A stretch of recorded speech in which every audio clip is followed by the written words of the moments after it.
Hello,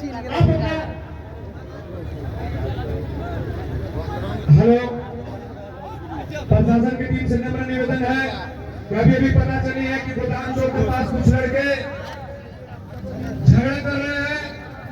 आप प्रशासन की टीम से प्रमोद भैया देखिए अभी प्रमोद भैया आए हैं। वहाँ कुछ लोग झगड़ा कर रहे हैं। देखिए आप कृपया वहाँ जाकर के देखिए कौन कौन से लोग हैं। देखिए अभी प्रमोद भैया जा रहे हैं। देखिए प्रशासन की टीम से नम्र निवेदन है कि आप गोदाम चौक पे कुछ टीम जाए और वहाँ पे देखे कुछ लड़के झगड़ा कर रहे हैं।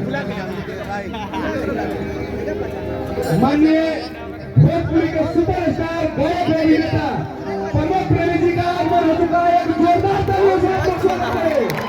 प्रमोद प्रेमी जी भोजपुरी जगत के सुपरस्टार गायक अभिनेता, आप सभी का सुआ महिला पंचायत के इतिहास में पहली बार आप गर्मजोशी से इनका स्वागत करें।